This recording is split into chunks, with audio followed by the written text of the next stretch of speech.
శ్రీమాత్రే నమః. ఓం శ్రీ గురుభ్యో నమః. నమస్తే అండి. నేను మీ రామకృష్ణహాన్, ఆస్ట్రో న్యూమరాల్స్ని. అందరూ ఎలా ఉన్నారు? నేను చెబుతున్నటువంటి రాశులలో జన్మిస్తే డబ్బు వెంట మీరు పడనవసరం లేదండి. డబ్బే మీ వెంట పరుగు పెడుతుంది. నిజమండి, నేను చెప్పేది అక్షరాల నిజం. కొంతమంది డబ్బు కోసం బాగా ప్రయత్నించి అది ఎటు వెళ్తే అటు ప్రయత్నిస్తూనే ఉంటారు, అహర్నిశలు కష్టపడుతూనే ఉంటారు. కానీ జీవితాన్ని ఒక్కసారి వెనక్కి తిరిగి చూస్తే 10-20 ఏళ్ళు సంవత్సరాలు కష్టపడి చేసి పని చేస్తారు.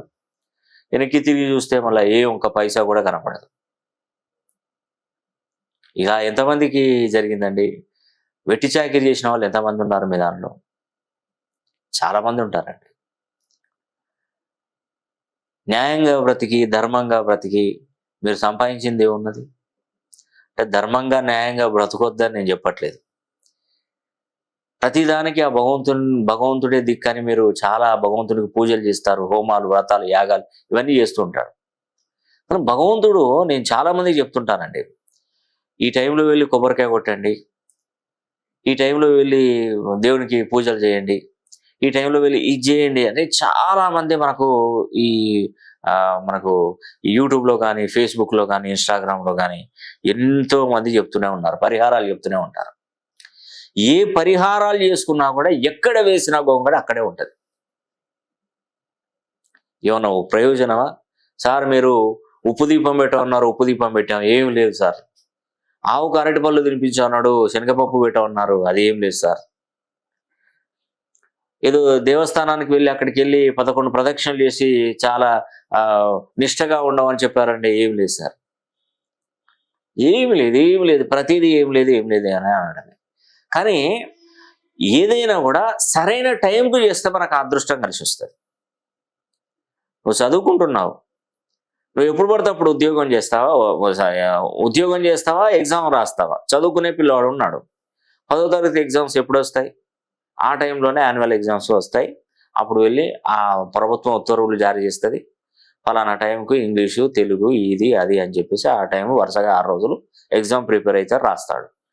ఆ 6 రోజులు రాసినటువంటి రిజల్టే నీ జీవితానికి ముందు వెళ్ళడానికి నీకు ఉపయోగపడుతుంది.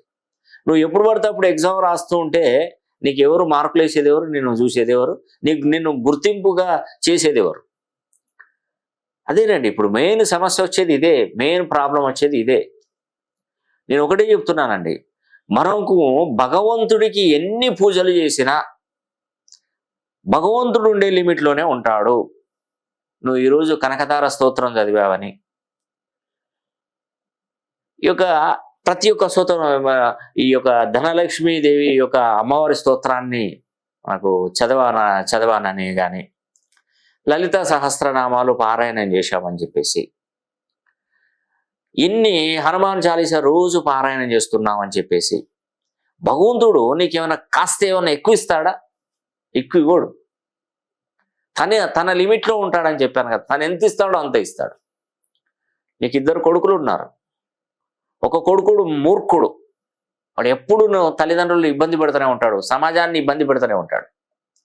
ఒక కొడుకు బాగా కష్టపడి చదువుకొని మంచి ప్రయోజకుడుగా ఉంటాడు. కానీ తల్లి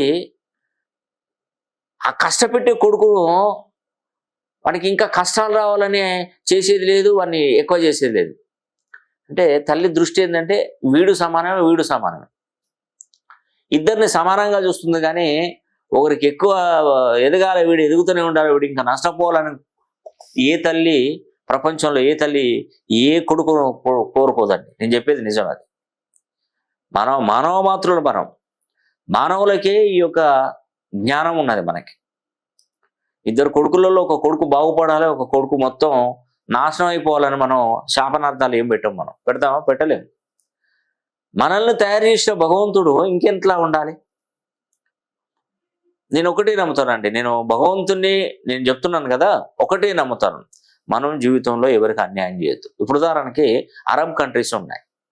అంటే హిందూ ధర్మంలో పుట్టి హిందూగా ఉన్నటువంటి మీరు ఇలా మాట్లాడడం తప్పని నన్ను అంటారు కావచ్చు, అంటే అననివ్వండి, నేను పడతాను. నాకు నేను ఇన్ని సంవత్సరాలు నేర్చుకున్నటువంటి జ్ఞానాన్ని మీకు ఎంతో కొంతవరకు నేను చెప్పగలుగుతాను. అరబ్ కంట్రీస్ ఉన్నాయి. అరబ్ కంట్రీస్ అంటే వేరే వేరే కంట్రీస్, ఎక్కడైనా ఏ కంట్రీకైనా వెళ్ళండి, ఎక్కువగా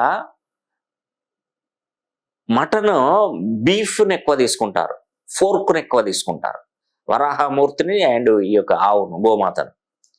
సో ఈ ఈ మిగతా అన్ని కూడా ఒకవేళ భగవంతుడు గనక వీడు ఇవి తింటున్నాడు కాబట్టి వీడిని శపించాలని చెప్పేసి వాడిని శాపనార్థాలు పెట్టి వాడి జీవితం లేకుండా చేయాలని చేస్తే ఈరోజు మన భారతదేశం కంటే వేరే వేరే దేశాలు బాగా రిచ్గా బ్రతుకుతున్నాయి.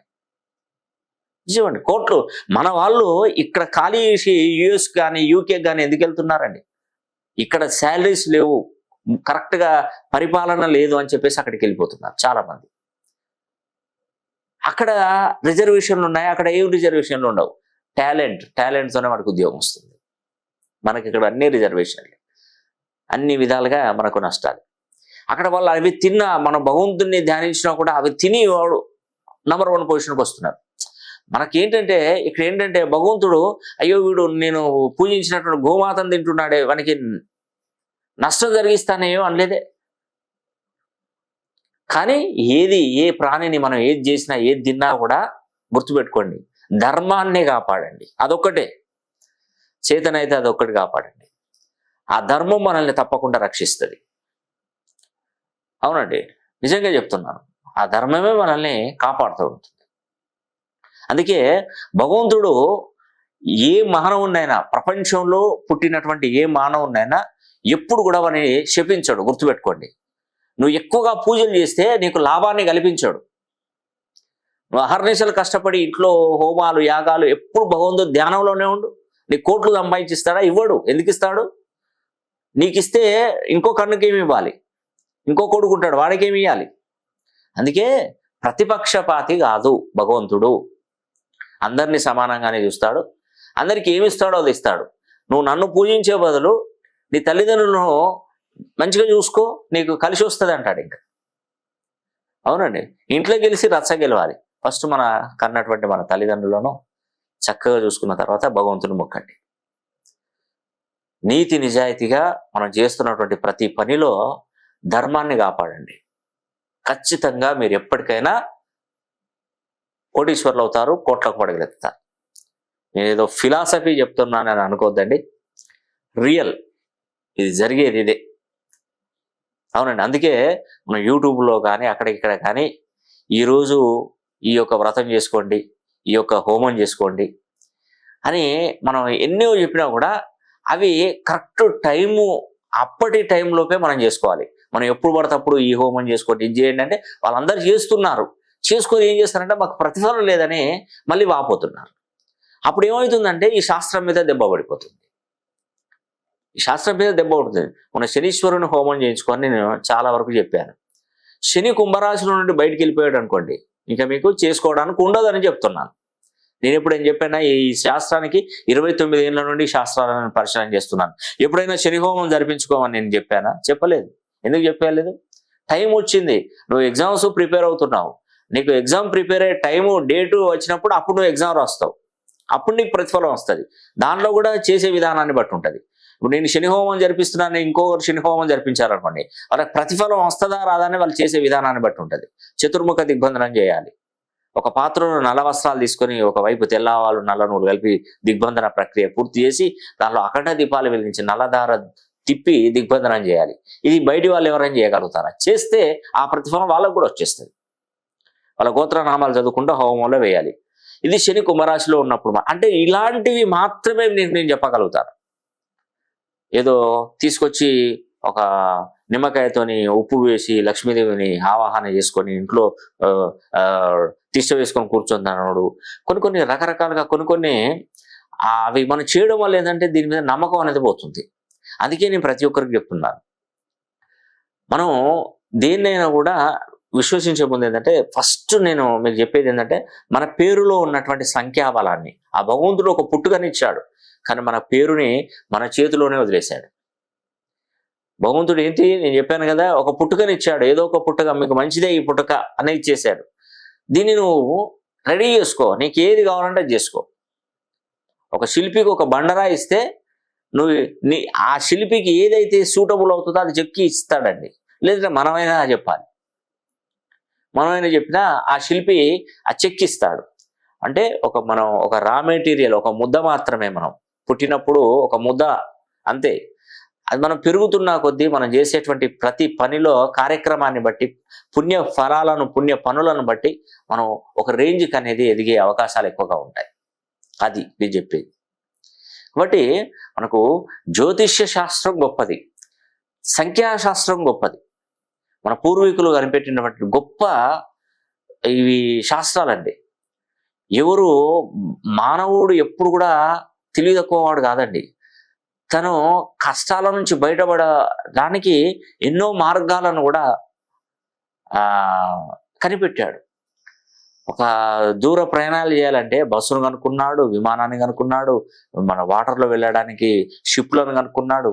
ఎన్ని కనుక్కున్నాడు మానవుడు అంటే టైం వేస్ట్ కాకుండా ఉండడానికి, త్వరితగతిలో ముందుకు వెళ్ళడానికి. ఇప్పుడు ఫోన్లు కనుక్కున్నారు. ఏందండి, ఒక ఫోను ఒక 30 సెకండ్ల 10 సెకండ్లలో ఫోన్ కలిస్తే అక్కడున్న వ్యక్తి ఇక్కడికి మాట్లాడుతున్నాడు. మనం వాల్యుబుల్ ఇన్ఫర్మేషన్ మనం చేరవేస్తున్నాం అంటే మరి మనిషి ఎంత గొప్పవాడు చూడండి. కాబట్టి సైన్స్ అనేది చాలా గొప్పది. ఆ సైన్స్ నుండి పుట్టిందే ఈ సంఖ్యాశాస్త్రం కానీ, ఈ ఆస్ట్రాలజీ కానీ. కాబట్టి మీరు మీ పేరును ఒక్కసారి మీరు మంచి సంఖ్యాబలంలోకి మార్చుకొని చూడండి, తప్పకుండా మీరు బాగుపడతారు. ఈ వీడియో కనుక మీకు నచ్చినట్లయితే లైక్ చేయండి, షేర్ చేయండి, కామెంట్ చేయండి. సర్వే జన సుఖినో భవంతు.